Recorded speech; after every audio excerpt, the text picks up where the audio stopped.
The invitation was heavier than a tombstone embossed with the gold logo she had designed. The St. Regis ballroom would be glittering a monument to the empire her ex-husband Richard Sterling had built, or rather, the empire he had stolen. He was bringing her the new wife, the woman who had replaced Hannah in her home, her life, and her company. Hannah Juliet was supposed to be a ghost, a forgotten footnote. But when Richard raised his glass to toast his new life, he made one fatal miscalculation. He invited the woman who knew exactly where all the bodies were buried. The cardstock was so thick it felt more like a decree than an invitation. Sterling Innovations, a decade of vision. Hannah Juliet ran her thumb over the embossed logo, a stylized S intertwining with an I that formed the shape of a microchip. It was clever. It was sleek. She knew because she had sketched it on a cocktail napkin 10 years and a lifetime ago, back when Sterling Innovations was just 2 laptops, a rented garage, and a shared dream. Now it was Richard's dream. Only Richard's. The invitation was for a 10th anniversary gala and, insultingly, a Humanitarian of the Year award ceremony. Richard Sterling Humanitarian. Hannah let out a short, bitter laugh that died in the quiet of her minimalist condo. The condo was her prize from the divorce. While Richard kept the sprawling glass and steel mansion they had built together, the courts had awarded Hannah this sterile high-rise apartment with a lovely view of the city, a city he now essentially owned. She was about to toss the invitation into the shredder alongside the junk mail and catalogs when her phone buzzed. It was Sophia Valenti, her best friend and the bulldog lawyer who had dragged her through the divorce. "You got it, didn't you?" Sophia's voice was sharp, all business. "The golden ticket to my personal hell," Hannah murmured, sinking onto a plush gray sofa. "He wants to gloat, Soph. He wants to parade his 24-year-old wife in front of the entire industry." "Amber Price," Sophia said, the name dripping with disdain. "The executive assistant he was mentoring." "Right." There was a pause, the clicking of a keyboard. "You know, Hannah, he probably does want to gloat. Men like Richard are black holes of narcissism. But he also probably doesn't expect you to show up." "And I won't. Why would I?" "Because you're not the same woman he discarded, Hannah. Because you're not a victim. And," Sophia's voice lowered, "because you are technically still a 12% shareholder." Hannah winced. The 12% was the one thing Sophia had managed to claw back for her. Richard had tried to argue that her initial $200,000 investment, her entire inheritance, was a spousal gift. But the paperwork was ironclad. He had been forced to dilute her role, strip her of her co-founder title, and muzzle her with a ferocious non-disclosure agreement, but he couldn't take her original shares. They were a festering splinter under his skin, and a constant bitter reminder for her. "What's the point, Sophia? I show up," he smirks. "Amber shows off a diamond the size of an ice cube, and I go home feeling small."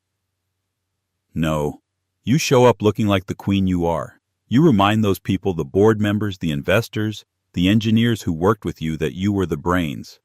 He was just the megaphone. You don't have to say a word. Your presence is the word."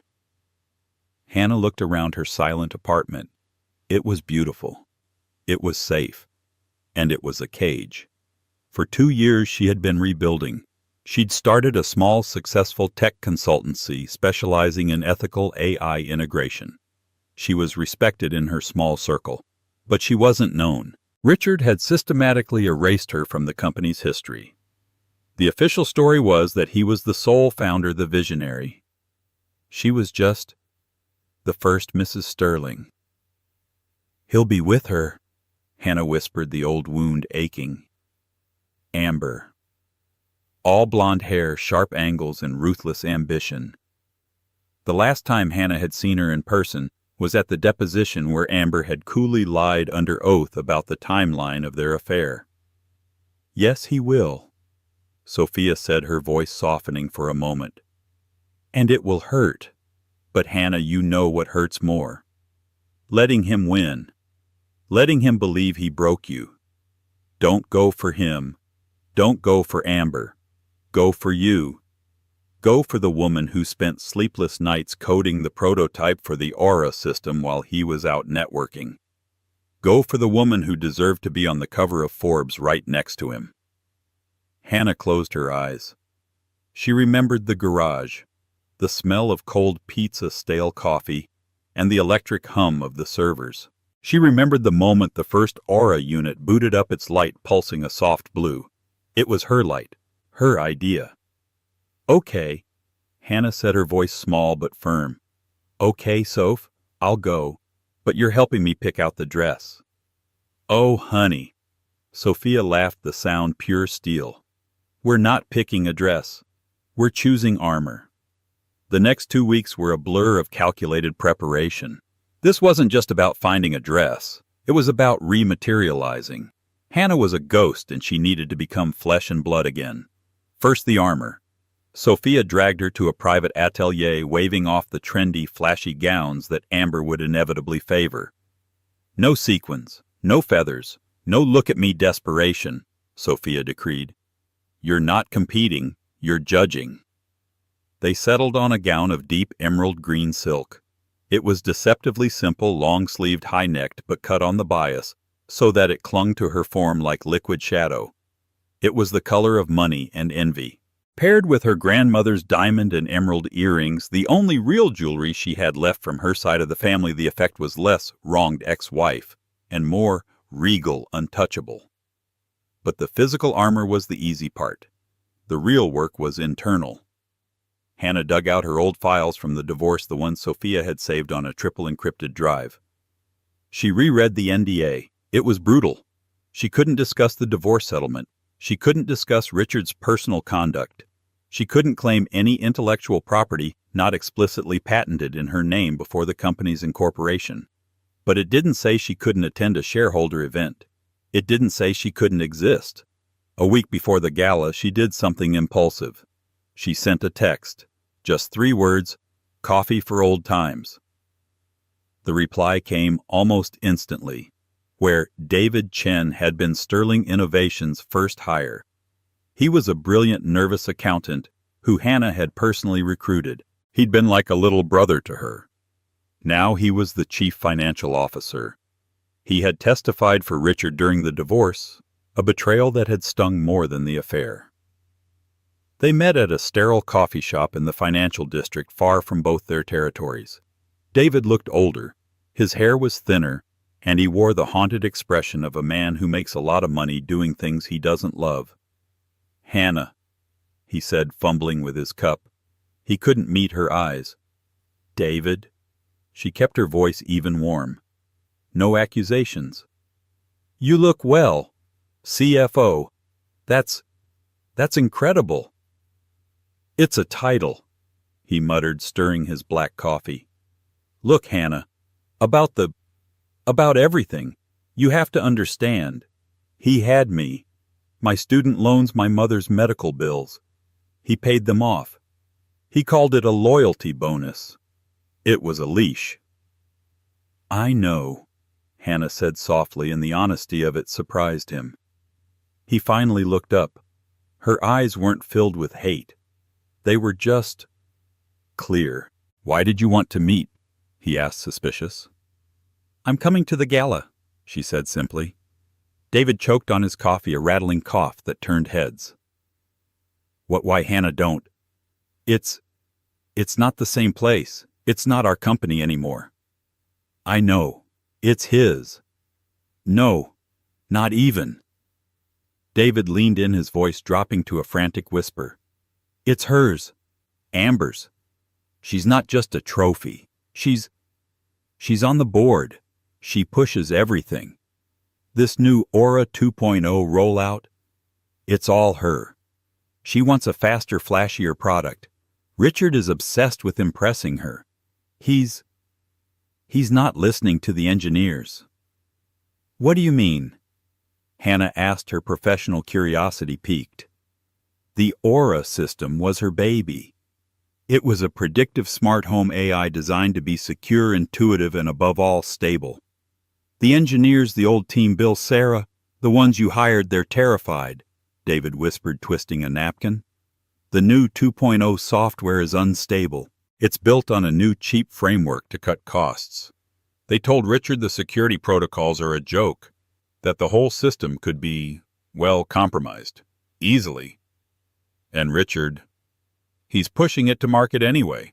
The gala is the launch. He's announcing a partnership with Marcus Thorne." Hannah felt a cold knot form in her stomach. Marcus Thorne, the billionaire. Not just an investor, a kingmaker. If Thorne invested, Sterling Innovations would go global overnight. And he's selling him a faulty product. "He's selling him a lie," David hissed. "And that's not all. The financials. Hannah, he's leveraged everything to fund this launch. He's moving money around, from R&D, from the employee pension fund, into boutique projects."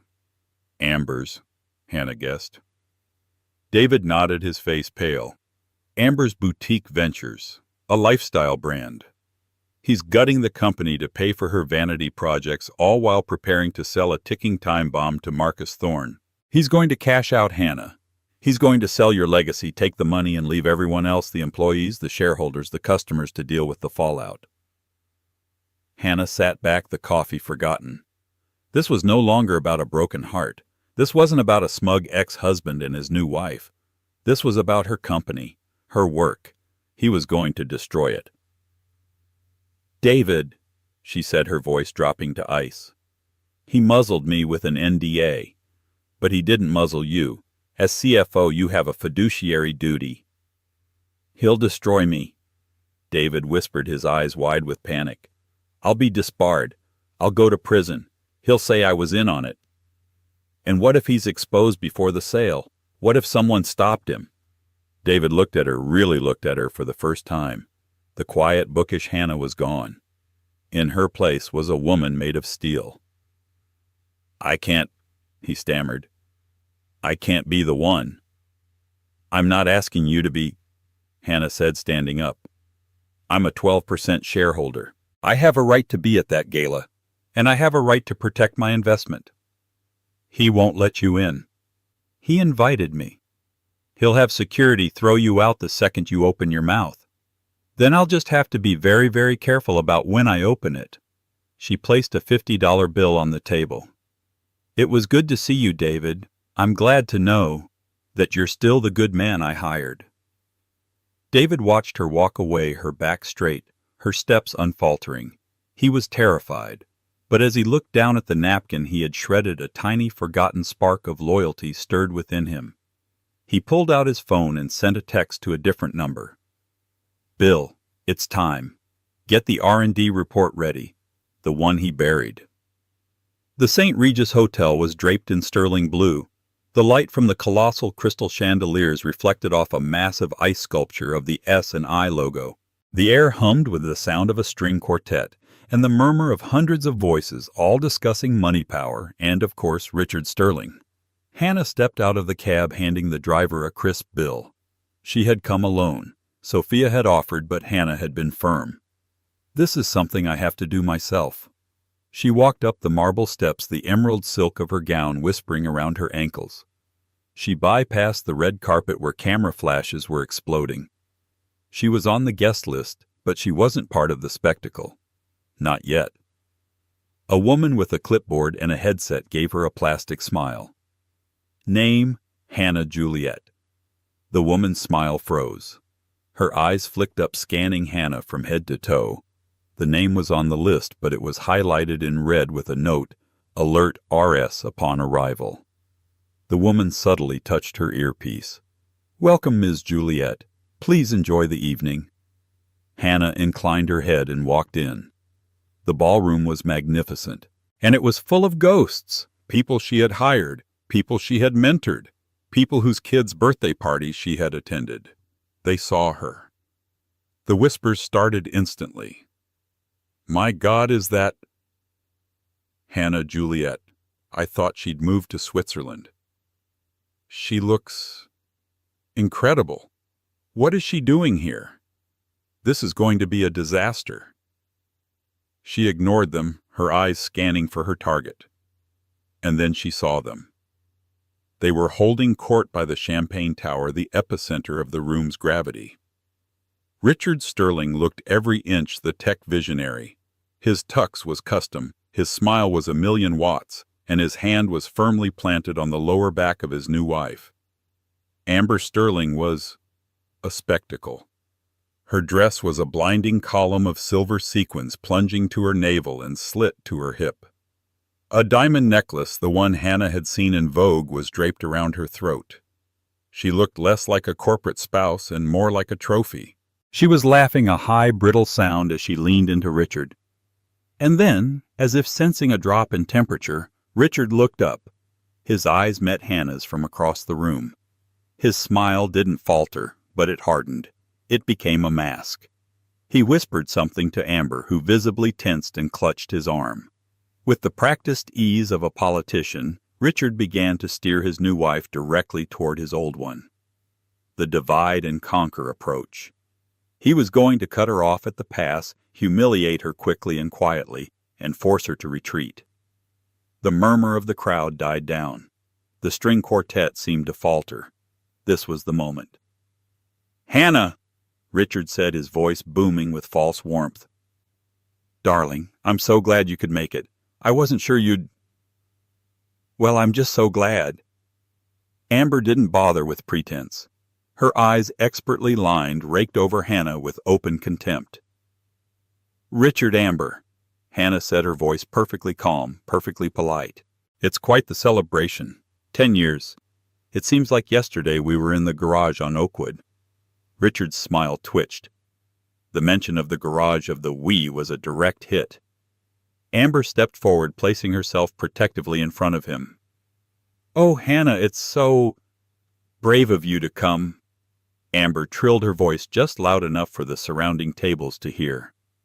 "And I just love your dress. Is that vintage? It feels familiar? Like something from before." The barb was sharp, meant to paint Hannah as a relic, a thing from the past. Hannah smiled a small, genuine smile that didn't quite reach her eyes. "Thank you, Amber. It is an older design." She tilted her head, her emerald earrings catching the light. "It's funny quality. It just lasts. Unlike other things." Amber's face flushed a blotchy red. She had been dismissed, and by the one person in the room she needed to feel superior to. She opened her mouth to retort, but Hannah had already turned back to Richard. "A humanitarian award, Richard. I'm impressed. What's the foundation? The Sterling Fund for—" "The Sterling Family Foundation, yes," Richard said, regaining his composure. He puffed out his chest. "We're focusing on providing tech access to underserved communities." "How wonderful," Hannah said, her voice silk. "It's so important to give back, especially when you've taken so much." Richard's eyes went cold. The mask was slipping. "I don't know what you mean, Hannah, but this is hardly the time or place. We're celebrating our success. We'd appreciate it if you didn't make a scene." "A scene?" Hannah feigned surprise. "Richard, I'm a 12% shareholder. I'm simply here to protect my investment. After all, you're announcing the Aura 2.0 partnership tonight, aren't you? With Marcus Thorne." This he wasn't expecting. His jaw tightened. "That is confidential company business." "Not to me," Hannah said brightly. "I'm just thrilled to see the next generation of my product. I'm sure you've maintained the security standards I established. You always were so thorough." Before Richard could respond, a new voice cut in. "Richard, there you are." It was Marcus Thorne himself, a tall, silver-haired man with the predatory stillness of a shark. His eyes swept over the trio, missing nothing. "Marcus!" Richard exclaimed, his relief palpable. He forcibly draped an arm around Hannah's shoulders. "You must know, this is Hannah Juliet, my old partner. She was with me at the very, very beginning. Hannah, this is Marcus Thorne." He was trying to frame her as a quaint historical artifact. Hannah gracefully slipped out from under his arm and extended her hand to the billionaire. "Mr. Thorne, it's a pleasure. I'm Hannah Juliet. I wrote the original source code for the Aura system." Thorne's eyebrows shot up. He hadn't been expecting this. He took her hand, his grip firm. "Ms. Juliet, your name isn't on any of the founder's documentation I've seen." "No, it isn't," Hannah said, holding his gaze. "We had a creative parting of ways. But I'm sure Richard has told you all about my work on the original kernel, the Juliet protocol, the triple-layer encryption that made it the most secure system on the market for 5 years running." Richard was pale. "Hannah, darling, you're boring Mr. Thorne with technical details." "On the contrary," Thorne said, his eyes fixed on Hannah, "I'm never bored by the details that make me money, or save me from losing it. Juliet protocol. You say interesting. The 2.0 specs I saw mentioned a new streamlined Sterling Price security layer." "Ah, yes," Amber chimed in, seeing her name as an opening. "Sterling Price. I helped Richard conceptualize it. It's all about speed and user accessibility." "Accessibility," Thorne repeated, his expression unreadable. "Indeed. If you'll excuse me," Hannah said, giving Thorne a small nod. "I see an old colleague, Richard Amber. Congratulations on all of this." She turned and walked away, leaving a stunned silence in her wake. Richard was scrambling, trying to laugh off her comments, but Marcus Thorne wasn't laughing. He was watching Hannah's emerald green back as she disappeared into the crowd. Hannah had just fired the first shot, and she hadn't even raised her voice. Hannah moved through the ballroom like a surgeon. Her brief public encounter with the Sterlings had shifted the room's energy. She was no longer just a ghost. She was a presence. She was no longer a victim. She was a variable. She found him by the R&D displays. Bill Peterson. He was one of her first hires, a lead engineer with a brilliant, unkempt mind and a fierce loyalty to the work. He was staring at a sleek holographic display showcasing the Aura 2.0, looking less like a proud father and more like a pallbearer. "It's very shiny, Bill," Hannah said quietly, standing beside him. He jumped, spilling a little of his club soda. "Hannah, my God, I didn't think you'd actually—" "You don't look happy, Bill. This is your launch." "This isn't a launch," Bill muttered, pulling her aside away from the display. "It's a betrayal. We told him. We all told him. The Sterling Price protocol Amber is so proud of, it's a joke. It's a backdoor with a welcome mat. We ran simulations. A moderately skilled hacker could take over a whole network in under an hour. Control the locks, the cameras, the power, everything." "And you told Richard this?" Hannah asked, her blood running cold. This was worse than she thought. "He told me I was losing my nerve, that I was stuck in the past, that Ms. Price," he said the name like it was spoiled milk, "had assured him her data-focus groups prioritized speed over invisible security. So he buried our R&D risk assessment, buried it deep. He's selling Thorne a product that could, no exaggeration, lead to the biggest class action lawsuit in tech history. He's not just selling a product, Bill. He's selling the company." Bill's face went white. "What, no? He said this partnership was about expansion. He's cashing out. He's using this gala to inflate the stock, get Thorne's signature, and disappear. Probably to an island with no extradition." That son of a—" Bill was shaking with rage. "All our work, everything you built, he's burning it. He's burning it all down for a quick payday." "Where is David Chen?" Hannah asked, her voice low and urgent. I don't know. He's been a ghost all night. He's in the founder's circle seating near the stage. He looks like he's going to be sick." "Good." Hannah squeezed Bill's arm. "Stay near your team, Bill, all the old guard, the ones who remember the garage. Just be ready." "Ready for what?" "For the truth." She left him and made her way toward the heavily guarded founder circle. A velvet rope separated the elite from the merely wealthy. A security guard stepped in her path. "Ma'am, this area is reserved." "I'm Hannah Juliet," she said, not stopping. "My 12% stake pays for this velvet rope. Move." The guard, stunned by her authority, instinctively stepped aside. David was at a table with a few venture capitalists, his face a mask of clammy sweat. Hannah slid into the empty chair beside him. "Enjoying the party, David." He flinched violently. "Hannah, you can't be here. He'll see us." "Let him see us. Did you bring it?" "Bring what?" "I don't know what you're talking about." His eyes darted nervously toward the stage where Richard and Amber were now sitting holding hands. "David." Hannah's voice was sharp as sting. "You called me. You told me about the financials. You told me he was gutting the pension fund. You told me about Amber's boutique ventures. You said he was going to burn it all down.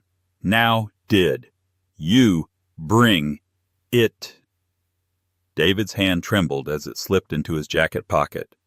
He slid a small silver USB drive across the white tablecloth, concealing it with his napkin. "It's all there," he whispered, his voice cracking.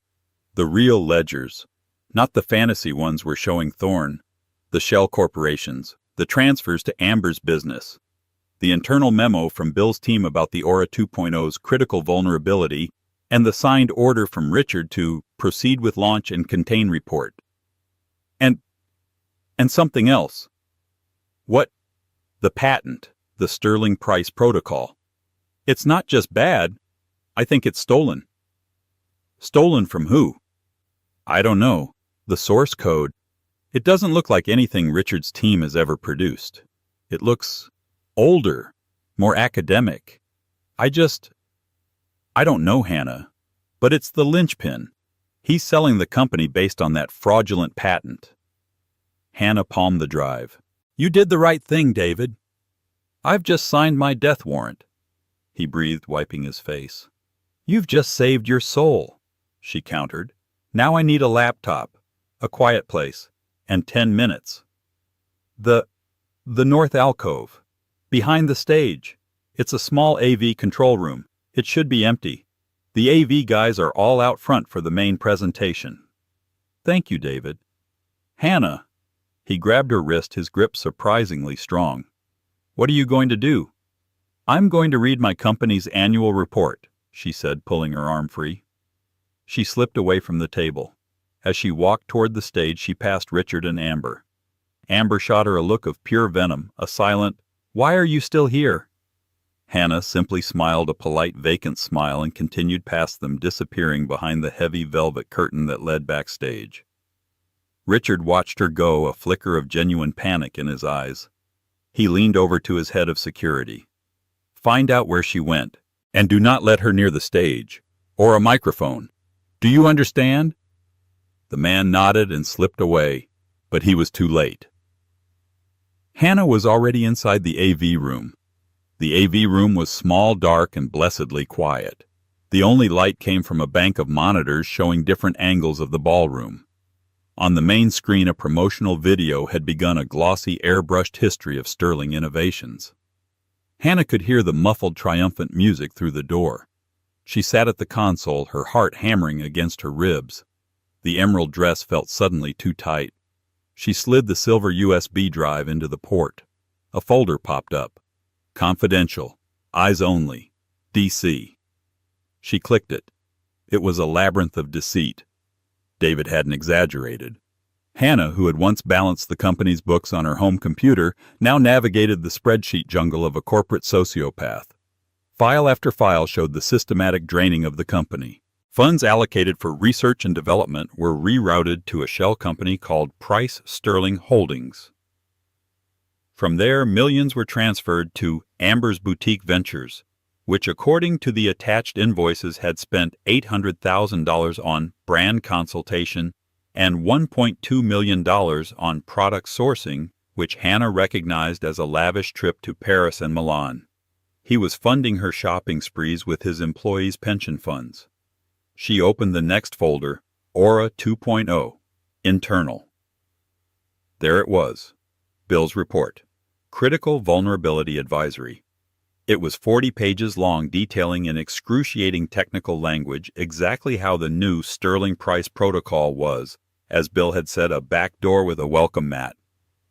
It would allow anyone with basic skills to access a user's entire home network. It was a digital time bomb. Beneath it was a one-page PDF, a direct order from Richard. The risk is theoretical and acceptable. The launch window is non-negotiable. Contain this report. All copies to be destroyed. It was digitally signed Richard D. Sterling, CEO. This was it. This was the proof. This would stop the sale to Marcus Thorne. This would expose Richard as a reckless, negligent fraud. But David had said there was something else. The patent. She found the last folder. Patent. SP Proto. She opened the source code file, and she stopped breathing. Her blood turned to ice. Her hands went numb. She stared at the screen, at the lines of code, at the syntax, at the annotations. It wasn't academic. It wasn't stolen from a rival. It was hers. It was the unfinished code from her doctoral thesis, the one she had been working on when she met Richard, the one he had dismissed as esoteric nonsense with no commercial application. It was her work on dynamic predictive AI, a new way of teaching machines to anticipate security threats. He hadn't just stolen it. He had taken her raw, brilliant, unfinished work, slapped a new name on it, and passed it off as his own. Amber's name. Sterling Price. The man hadn't just cheated on her. He hadn't just pushed her out of her own company. He had hollowed her out, taken her very identity as an innovator, and was now selling it to the highest bidder. The vulnerability Bill had found wasn't a flaw in her original code. It was a flaw in the cheap, rushed way Richard's team had tried to implement it. She heard the muffled applause from the ballroom. On the monitor, she saw Richard and Amber walking toward the stage. The award ceremony was beginning. A cold, clarifying rage settled over Hannah. This was no longer about a failed marriage. It was no longer about money.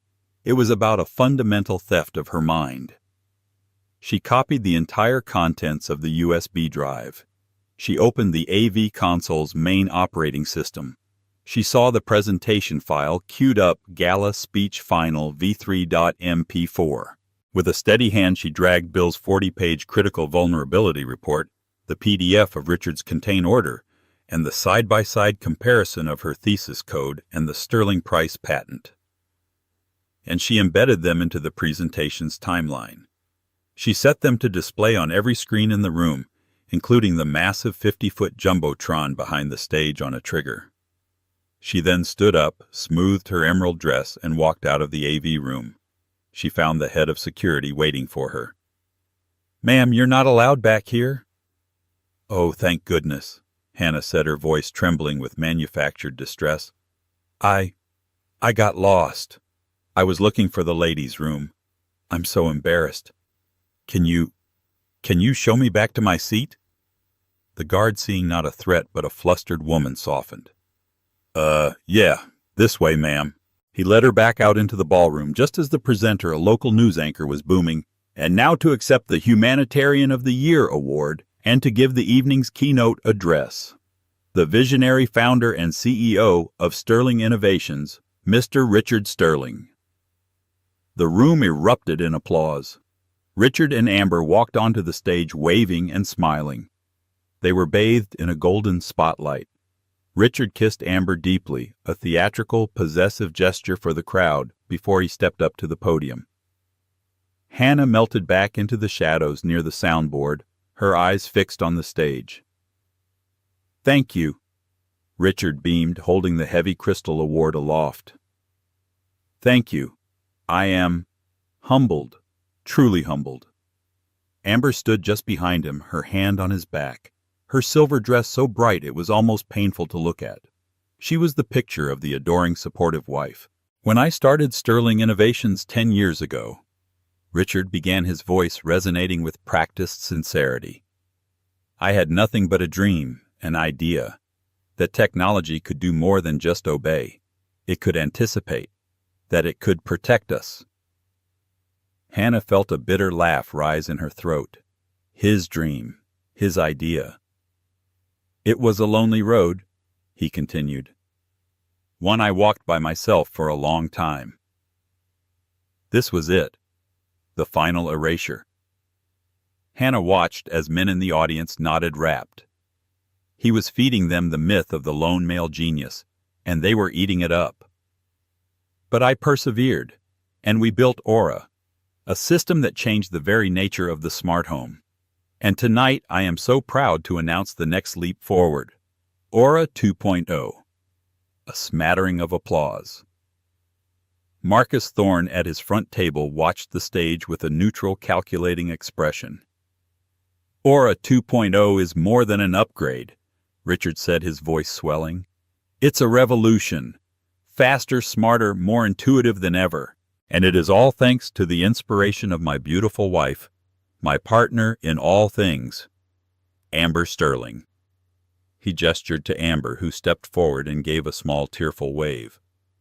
The Sterling Price Protocol, which she helped conceptualize, is the new gold standard in user-friendly security. Hannah's hand clenched at her side. User-friendly security. A lie that would put thousands of families at risk. And it is this innovation, Richard said, turning to Marcus Thorne's table, that will be the foundation of our new partnership with Thorne Global, a partnership that will put a secure Aura unit in every home in America. The room applauded wildly. Richard raised his hand, basking in it. This was his triumph. He had won. He had rewritten history, secured his fortune, and was about to walk off into the sunset with his trophy wife and Hannah's stolen legacy. He's a fool, Hannah whispered to herself. She slipped from the shadows and began to walk. She didn't run. She didn't shout. She just walked. Directly toward the stage. The security guard Richard had posted saw her. "Ma'am, stop." But it was too late. She was already at the small steps at the side of the stage. The news anchor presenter tried to block her. "Ma'am, this is a private event." "I'm a 12% shareholder," Hannah said, her voice clear and caring in the sudden hush. The applause had died. Every eye was on her. "I have a question for the CEO." On stage, Richard's face had gone from triumph to apoplectic rage. "Hannah, what the hell do you think you're doing? Get her off the stage. She's hysterical. She's drunk." "I'm not drunk, Richard," Hannah said, stepping onto the stage. She was calm. She was terrifyingly calm. "I'm just a co-founder, and I have a correction to the presentation." Amber shrieked, "Get your hands off him, security!"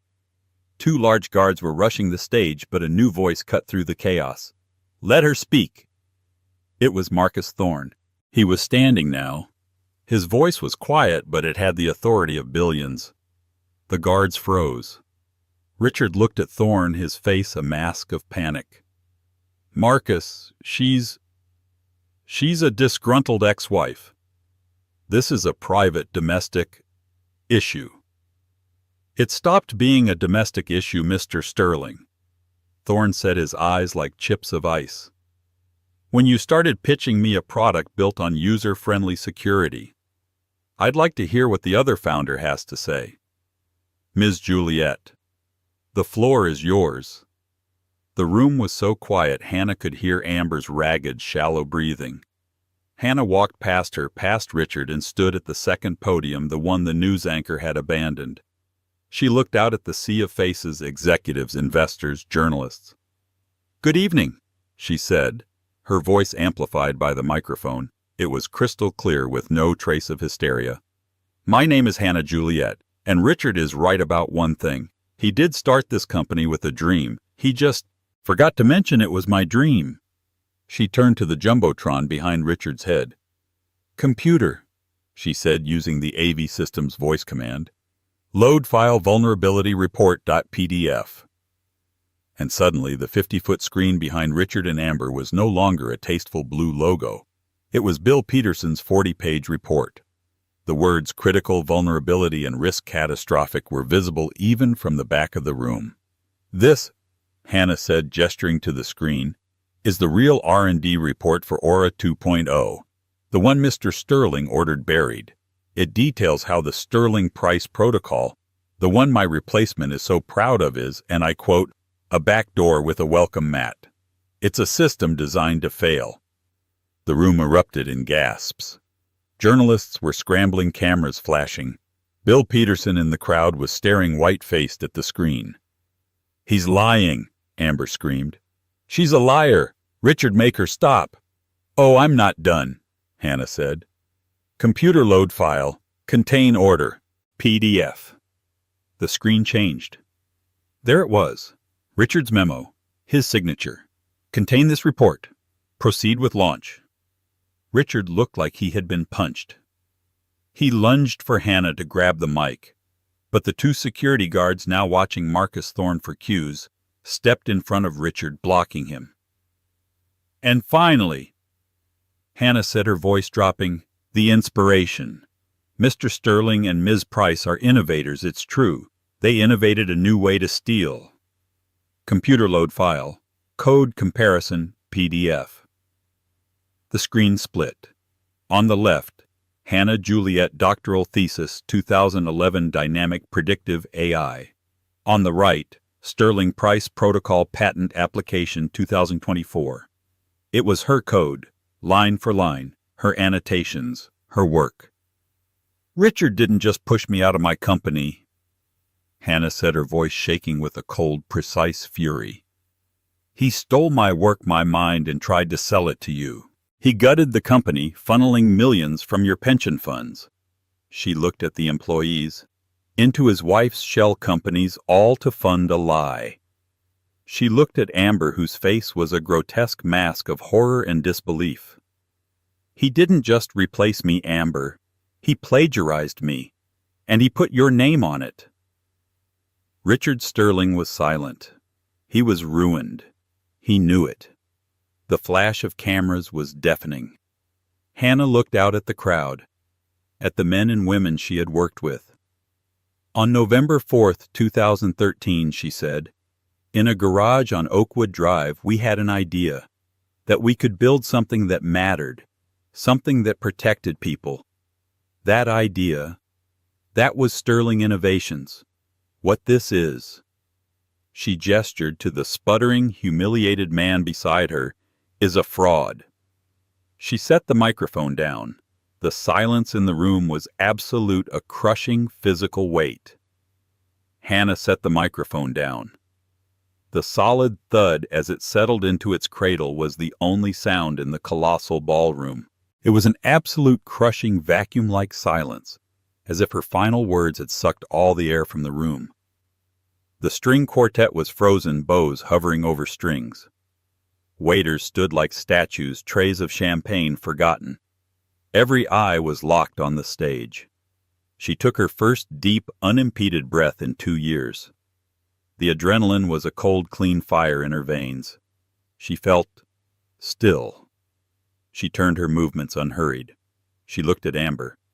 The younger woman was a grotesque parody of her earlier confidence. Her face beneath its expensive layers of makeup was a mask of sheer, uncomprehending horror. Her eyes were fixed on the jumbotron where her name was inextricably linked to the words "fraud shell company" and "plagiarized." She wasn't just implicated. She was exposed as a fool, a patsy, a cheap accessory he had tagged onto a brilliant woman's stolen work. Amber's gaze tore from the screen and locked onto Richard. It was a look of such reptilian fury that Hannah almost felt a chill. This wasn't the look of a heartbroken wife. It was the look of a co-conspirator who had just been betrayed. "You!" Amber whispered, a sound so guttural it was barely human. "You idiot!" With a convulsive sob that was more rage than sorrow, she clawed at the custom diamond SP necklace, the one Hannah now realized stood for Sterling Price, and ripped it from her throat. The diamonds, Richard's gift to her, clattered loudly onto the stage, scattering like tiny, worthless chips of ice. She didn't just flee. She stumbled, her silver stilettos catching on a monitor cable, and she scrambled off the side of the stage, a desperate, pathetic mess of silver sequins and streaming mascara, her sobs echoing back into the silent room. Then Hannah turned to Richard. He was still standing behind the podium, a marble statue of a man. His skin was the color of old parchment. His eyes were wide fixed on the screen displaying his own signature on the contain order. He looked small. The custom-tailored tuxedo, which had seemed so imposing moments before, now hung on him a size too large. The heavy crystal Humanitarian of the Year award beside him looked like a prop from a tragedy. He opened his mouth. A dry clicking sound came out, the sound of a man trying to summon a lie that wouldn't come. He looked at Hannah, and his expression wasn't just hatred. It was a profound cosmic bafflement. He genuinely could not comprehend how this had happened. In his world, he was the visionary. He was the hero. She was the prologue. He had rewritten the story, and she had just set fire to the book. Hannah looked at this man she had once loved. This man who had hollowed out her life, and she felt nothing. Not pity, not rage, not even triumph.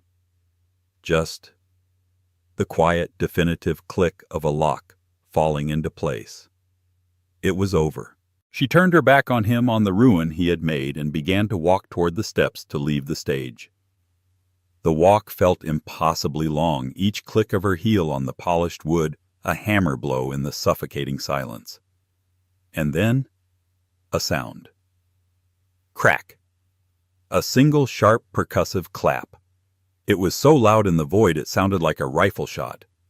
Hannah paused, her foot hovering over the top step.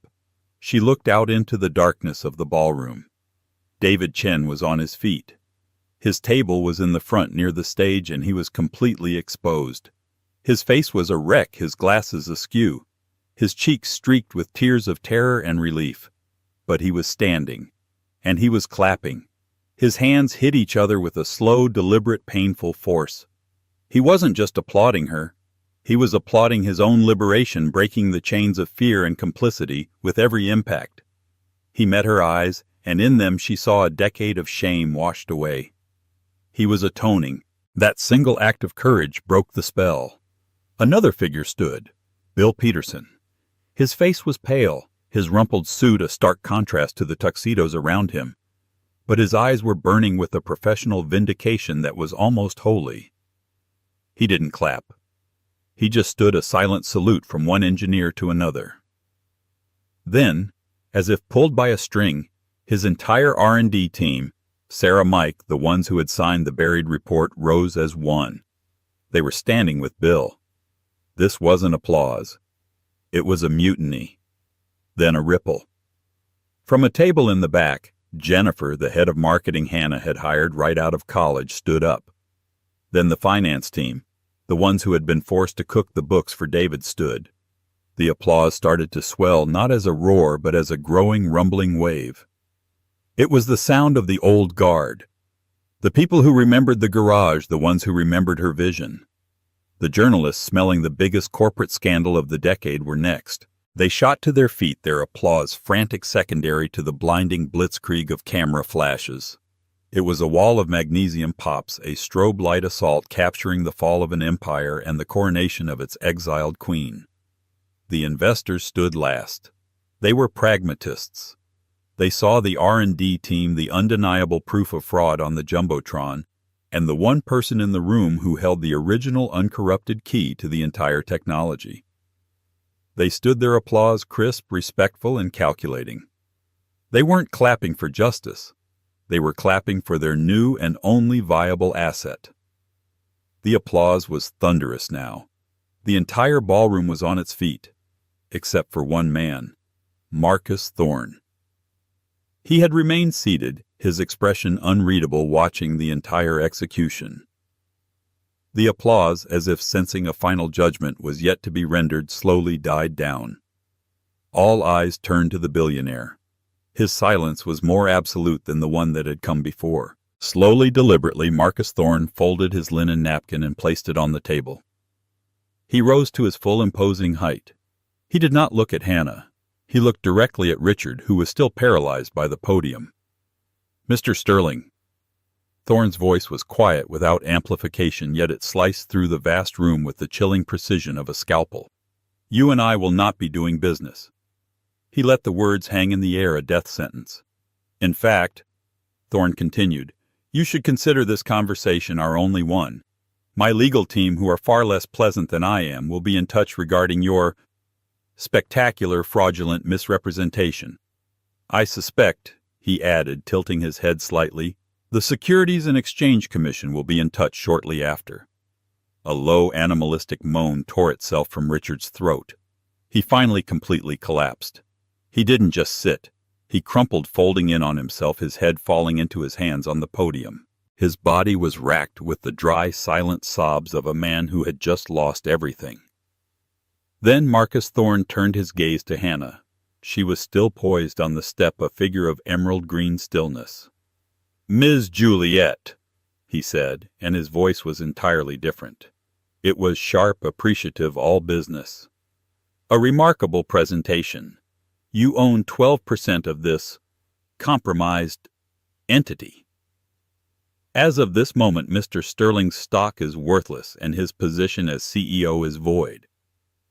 I'd say your 12% just became the controlling interest in a company I am now very interested in saving. A company I am interested in rebuilding, around its original architect." He gave her a sharp, appraising nod. "My team will be calling your team in the morning. We will be discussing a new valuation and a new CEO." For a second, the room was silent, and then it exploded. It wasn't just applause. It was a roar. It was cheers. It was the cathartic, deafening sound of a verdict delivered and justice unequivocally served. The entire room, hundreds of the city's most powerful people, was standing. They were not standing for Richard. They were not standing for Amber. They were standing for Hannah. She looked out at them. At David, who was smiling, his face a beacon of relief. At Bill, who gave her a small, respectful nod of true partnership. At Marcus Thorne, who was already on his phone, no doubt beginning the hostile and now very friendly takeover. This was it. The public acknowledgement. The ultimate vindication. She was no longer a ghost. She was no longer the discarded first wife.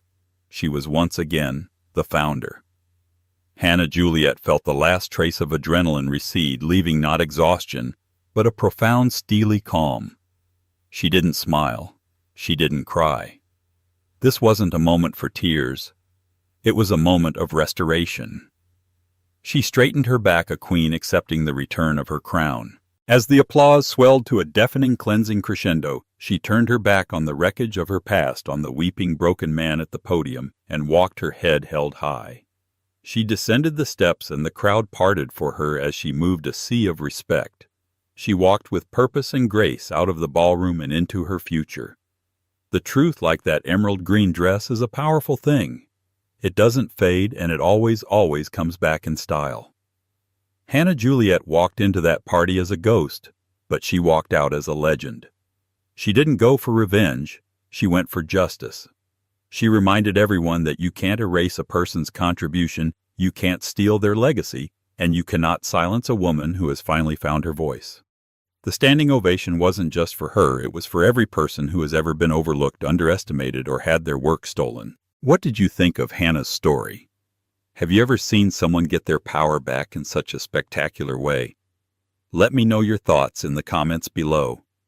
If this story moved you, please give this video a like and share it with someone who needs a reminder of their own strength. And don't forget to subscribe to the channel for more true life stories of justice drama and incredible comebacks. We all have a story. It's time to tell it.